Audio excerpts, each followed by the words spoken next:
Hey, how are you? My name is Jeremy. I'm going to be reading from this book, Leadership Theory and Practice by Northouse. I'm in chapter 6. It's the Path Goal Theory. I'm reading the case studies.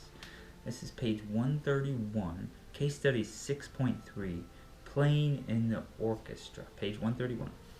Martina Bates is the newly hired orchestra teacher at Middletown School District in rural Sparta, Kansas.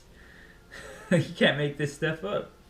After graduating from the Juilliard School of Music, Martina had intended to play violin professionally, but when no jobs became available, she accepted an offer to teach orchestra in her hometown, believing it would be a good place to hone her skills until a professional position became available. Being the orchestra instructor at Middletown is challenging because it involves teaching music classes, directing the high school orchestra, and directing both the middle school and grade school orchestra programs. When classes started, Martina hit the ground running and found she liked teaching and was exhilarated by her work with the students. Her work with the students. After her first year, however, she is having misgivings about her decision to teach. Most of all, she is feeling troubled by how different students are in each of the three programs and how her leadership does not seem to be effective with all the students. Running the elementary orchestra program is demanding but fun. A lot of parents want their children to play an instrument, so the turnout for orchestra is really strong, and it is the largest of the three Middletown programs. Many students have never held an instrument before, so teaching them is quite a challenge. Learning to make the cornet sound like a cornet, or moving the bow so a cello sounds like a cello is a huge undertaking.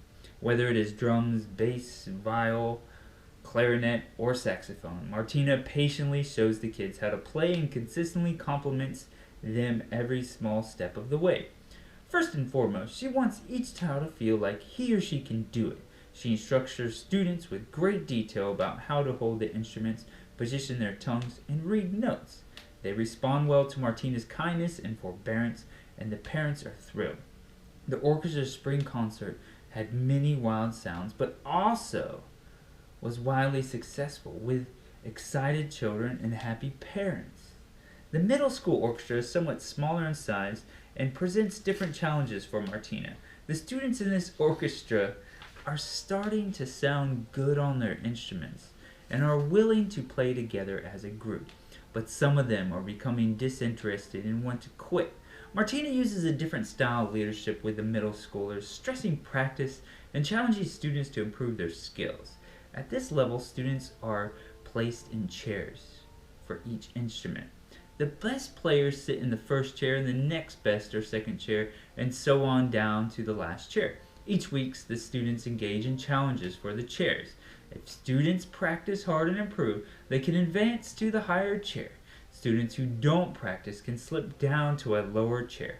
Martina puts up charts to track students' practice hours, and when they reach established goal, they can choose a reward from the grad bag of goodies, which has candy, trinkets, and gift cards. Never knowing what the prize will be motivates the students, especially as they all want to get the gift cards. Although some kids avoid practice because they find it tedious and boring, many enjoy it because it improves their performance, to say nothing about the chance to get a prize. The spring concert for this group is Martina's favorite because the sounds are better and the students are interested in playing well.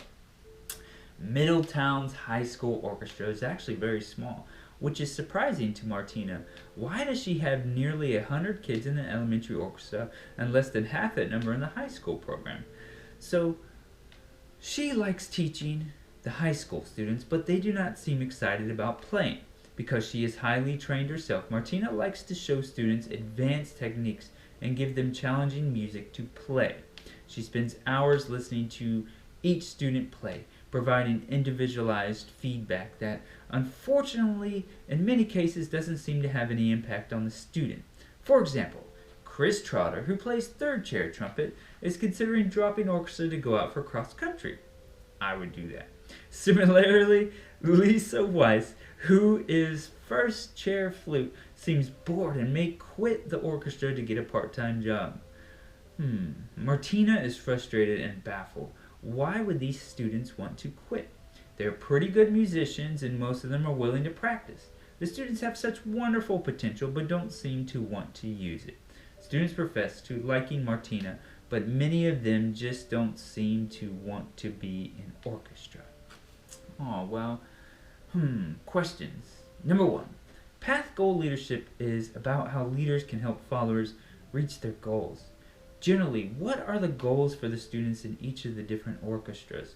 What obstacles do they face? In what way does Martina help them address obstacles and reach their goals? Number 2. Based on the principles of expectancy theory described in the chapter, why is Martina effective with the elementary and middle school orchestras? Why do both of these groups seem motivated to play for her? In what ways did she change her leadership style for the middle schoolers?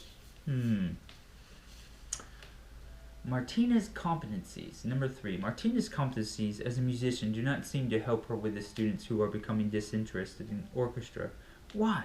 Using ideas from the expectancy theory, what would you advise her to do to improve her leadership with the high school orchestra? Achievement-oriented leadership is one of the possible behaviors of path goal leadership. For which of the 3 orchestras do you think this style would be most effective? Discuss. Very good. I like that one. That is case study 6.3, playing in the orchestra. That's page 131 to 133. Very cool. See ya.